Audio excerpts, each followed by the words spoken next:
Bonjour à tous, nous vous accueillons pour Parlons d'Europe avec la Maison de l'Europe de Tours, centre d'information Europe Direct. Et aujourd'hui, mon invité est Pierre-Yves Monjal, professeur de droit de l'Union européenne à l'Université François Rabelais et que vous connaissez bien. Bonjour Pierre-Yves. Bonjour Christine. Merci de venir une fois encore. Alors nous allons aujourd'hui et la semaine prochaine faire 2 émissions à la suite l'une de l'autre qui vont avoir une cohérence puisque nous allons nous intéresser au Brexit. Vous savez, cette sortie du Royaume-Uni de l'Union européenne. Mais avant d'attaquer, si j'ose dire, le Brexit, qui est un morceau de choix, on va aujourd'hui peut-être un peu contextualiser tout ça, rappeler l'histoire un peu tendue des relations entre le Royaume-Uni et l'Union européenne. Alors, c'est la première question que je vais vous poser, c'est finalement ces rapports depuis 1973, l'entrée du Royaume-Uni, comment on peut les qualifier? Comment ça s'est passé? Alors effectivement, on va consacrer 2 émissions et je pense qu'il y en aura plusieurs à l'avenir parce que c'est un sujet qui va nous occuper quelque temps. Les relations entre le Royaume-Uni et les communautés européennes, à l'époque, communautés économiques européennes, notamment, ont toujours été des relations, je dirais, assez complexes. J'avais dû employer lors d'une précédente émission que c'était certainement pas un mariage de cœur ou d'amour, mais plutôt un mariage de raison. Les Britanniques, en réalité, dans un premier temps, si on se souvient, ont contesté le projet communautaire dès le début des négociations dans les années 50. Bon. Et ils ont mis en place un projet concurrent qu'on appelait à l'époque l'Association européenne de libre-échange, qui se met en place en 1960, qui est un projet commercial concurrent de celui des communautés. Et étonnamment, dès 1961, le Royaume-Uni souhaite adhérer aux communautés européennes. Alors, on connaît la suite, refus de De Gaulle. Alors, cette adhésion, néanmoins, sous Georges Pompidou, va effectivement se mettre en place, puisque le 1er janvier 1973, le Royaume-Uni devient membre de la communauté économique européenne, avec d'autres petits États, je passe là-dessus. Et en fait, les choses vont très rapidement tourner court, puisque en juin 1975, le gouvernement travailliste décide d'organiser un référendum, alors non pas sur la sortie, on aurait pu l'appeler le Brexit en quelque sorte, mais sur le maintien du Royaume-Uni dans les communautés. Alors, fort heureusement, le référendum confirme le maintien. Mais dès le départ, le Royaume-Uni manifeste des intentions assez contradictoires. Voilà, alors justement, qui en Angleterre, dans le Royaume-Uni, a voulu entrer ? Quels sont ceux qui ont voulu, ceux qui n'ont pas voulu? C'est intéressant. Politiquement, ce sont les conservateurs qui voient dans l'adhésion aux communautés européennes un moyen de redresser l'économie anglaise qui est quand même dans un état assez catastrophique, dramatique au début des années 70. C'est un pays qui, grosso modo, est un tiers moins riche que l'Allemagne ou la France, qui se portent finalement pas si mal à cette époque. Et ce sont les travaillistes qui, en 1975, organisent la sortie. Enfin, qui souhaitent organiser cette sortie, voulant tout simplement ne pas partager, au fond, leur souveraineté, on peut dire ça comme ça, et surtout ne souhaitant pas contribuer de manière trop importante au budget communautaire. Oui, alors on a tous dans la tête Margaret Thatcher, I want my money back, mais ce sont les travaillistes, et c'est ça qui est intéressant, au départ, sont opposés à cette adhésion. Alors la population anglaise, elle a réagi comment en 73 ? Elle était enthousiaste, elle était non, je ne pense moyennement réticente. Je ne pense pas. En 72, lorsque négocié l'accord d'adhésion, ça se fait du gouvernement à gouvernement. Bon. Le référendum néanmoins de 75 connaît un taux de participation relativement élevé, mais il n'y a pas un positionnement politique très marqué. En tout cas, pas aussi passionnel que celui qu'on va connaître un petit peu plus tard, notamment le 23 juin de 2016. Bon. Mais dès le départ, il y a quand même un abcès de fixation et on voit que la question de l'adhésion du Royaume-Uni à la communauté ne va pas forcément de soi. Et en 84, vous l'évoquiez, Margaret Thatcher ne veut pas contribuer au financement du budget communautaire. C'est-à-dire qu'elle veut bien participer, profiter des financements communautaires, mais que ça ne lui coûte rien, en définitive. Oui, c'est un premier statut dérogatoire qui est accordé au milieu des années 80, avec l'accord d'ailleurs de Mitterrand et d'Helmut Kohl. Alors les réticences anglaises travaillistes au départ qui deviennent les résistances des conservateurs, puisque Margaret Thatcher, c'est une conservatrice. Et en Europe, il y a eu des réticences, parce qu'on a évoqué De Gaulle, c'est les Français qui ne veulent pas de l'entrée de la Grande-Bretagne. Oui, ce sont les Français. Alors, je dirais plus précisément le général de Gaulle, quand même, qui a une certaine hostilité historique vis-à-vis du Royaume-Uni. Et en arrière-fond, je crois aussi une animosité vis-à-vis des Américains, des États-Unis. Au fond, les Britanniques apparaissent un petit peu comme la tête de pont des États-Unis en Europe, comme les alliés privilégiés des États-Unis. Et le conflit États-Unis-De Gaulle est bien connu, ce qui va d'ailleurs provoqué le retrait en partie de l'OTAN en 1966, de la France. Donc c'est sur tout ce contexte-là que les choses se tendent dans les années 60. Mais avec un changement, malgré tout, avec Georges Pompidou et Valéry Giscard d'Estaing, concernant la question du Royaume-Uni. Les hostilités ne sont plus du tout les mêmes.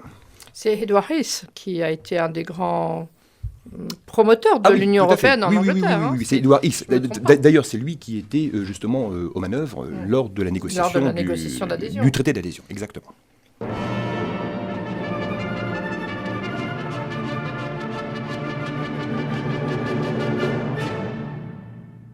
À 13h15 sur RCF, vous avez rendez-vous avec l'histoire. Véronique Alzieux et ses invités vous invitent à revivre une année, un événement, qu'il soit religieux ou historique, sous forme de feuilleton quotidien, créant ainsi une série pleine de rebondissements. La suite de l'histoire, du lundi au vendredi à 13h15. RCF. La joie se partage. Retour à Parlons d'Europe avec Pierre-Yves Mongeal. Donc nous sommes en train de parler de l'Union européenne et de ses rapports difficiles avec le Royaume-Uni. Donc ce Royaume-Uni qui rentre un peu, faute de mieux, faute d'enthousiasme populaire, et avec beaucoup de réticences de part et d'autre. Et il va obtenir un certain nombre de concessions. On a l'impression que le Royaume-Uni passe sa vie à chercher des concessions. Quel type de concessions ? Voilà, ça c'est très intéressant à étudier sur un temps assez long, il est vrai, mais on voit qu'au fond, à partir de 1984 du reste, avec la volonté de Margaret Thatcher de récupérer sa monnaie, comme elle le dit, I want my money back, la formule est connue, tous les traités successifs, notamment à partir du traité de Maastricht, traité d'Amsterdam, traité de Nice, traité de Lisbonne, c'est l'histoire, au fond, concernant le Royaume-Uni, d'une reculade successive. C'est-à-dire que plus l'Europe se constitue sur des bases juridiques nouvelles, plus le Royaume-Uni se met en retrait. Alors, il y a des épisodes fameux. Le Royaume-Uni, lors du traité de Maastricht, ne voulait pas entendre de la formule qu'avait réussi à faire passer l'Allemagne, la vocation fédérale de l'Union européenne. Ça, c'est quelque chose que ne voulait absolument pas entendre le Royaume-Uni. Pas de projet fédéral, surtout pas de projet fédéral. C'est une Europe des nations, vieux projet churchillien. La conséquence, c'est qu'on aura le principe de subsidiarité à la place de la vocation fédérale, ce qui signifie la même chose, d'une certaine manière. Mais bon, les mots ne sont pas employés. C'est des mots qui ne fâchent pas. Ce sont des mots qui ne fâchent pas. On peut peut-être rappeler simplement d'une phrase ce qu'est le principe de subsidiarité. C'est la répartition des compétences. Qui fait quoi dans l'Union ? Est-ce que c'est au niveau des États qu'on doit agir ou est-ce que c'est au niveau de l'Union européenne ? L'Union agit à titre subsidiaire, lorsque l'action est justifiée. Et puis, quand on avance un petit peu dans le temps, avec les autres traités, sur des sujets extrêmement importants, l'espace Schengen, la question de l'immigration, la question de l'euro, la question des droits fondamentaux, autant de sujets, j'en oublie d'autres certainement, autant de sujets sur lesquels le Royaume-Uni ne veut pas participer, je dirais, à la norme commune et à la politique commune. Bon. Et puis, il y a aussi d'autres sujets qui vont plus ponctuellement, je dirais, polluer les relations. C'est sur la structure du budget communautaire ou de l'Union européenne. La France est très attachée à la politique agricole commune. Les Britanniques ne veulent absolument pas en entendre parler et souhaitent très rapidement qu'on valorise plutôt le développement économique régional, que l'on développe les nouvelles technologies, le secteur tertiaire, et cela va provoquer des tensions très vives, notamment entre la France et le Royaume-Uni, bien entendu, y compris avec l'Allemagne, au passage, qui soutenait plutôt le positionnement français à une certaine époque. Mais finalement, les Britanniques vont obtenir gain de cause, parce que le budget consacré à l'agriculture a considérablement diminué, et puis, structurellement, le budget de l'Union européenne est davantage orienté sur les questions de développement de l'économie numérique, et puis davantage développé sur la compétition et la concurrence. Donc ceci constitue des foyers de discussion et de dissension extrêmement marqués. Alors, J'allais dire, est-ce qu'économiquement, ils n'ont pas un peu raison? Alors, non, mais il faut dire les choses. Économiquement, ils ont bien entendu raison. La structure de l'économie européenne, à 60-65%, c'est les services. On le sait très bien. Surtout avec une agriculture qui est hyper productive. Alors, maintenant, une agriculture qui n'est plus une agriculture d'occupation paysagère des paysans. C'est pas du tout ça. On est sur une agriculture, évidemment, fortement industrialisée et qui ne représente que 5% de l'activité économique en Europe, pour le dire un petit peu rapidement.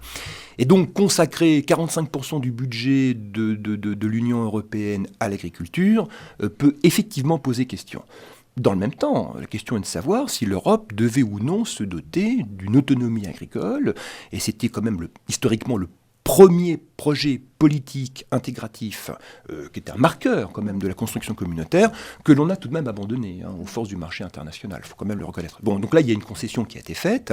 La France est rendue complice de cette concession sous la présidence de Jacques Chirac. Mais effectivement, la question que pose le Royaume-Uni n'est pas du tout une question dénuée de sens. Alors pourquoi on dit toujours oui? Pourquoi on a toujours dit oui aux concessions? Pourquoi on a accepté finalement? Alors, pourquoi on a accepté? C'est vrai que c'est une question que l'on peut se poser. S'il y a eu une telle acceptation des concessions, et on en reparlera peut-être dans la prochaine émission, c'est que finalement, le Royaume-Uni était ou est sans doute extrêmement précieux pour l'Union européenne. Alors, il est extrêmement précieux, je dirais, en termes d'unité du continent européen, bien entendu, même si le Royaume-Uni est une île, mais enfin quand même, on n'est pas très loin de chez eux. Mais surtout, il ne faut pas oublier deux choses. C'est que premièrement, le Royaume-Uni est une économie extrêmement puissante. C'est quand même fait partie des 6-7 pays les plus puissants du monde. Et puis, sur un plan stratégique, n'oublions pas que le Royaume-Uni détient l'arme nucléaire avec la France. Et si vous voulez, en termes de crédibilité stratégique de l'Union européenne, le Royaume-Uni est indispensable à l'Union européenne. Bon. Il n'y a pas de défense européenne sans le Royaume-Uni. Il n'y a pas de défense européenne sans le Royaume-Uni. Alors, on sait très bien que cette défense européenne est un petit peu artificielle, elle n'existe pas, parce que les choix politiques n'ont pas été faits en ce sens.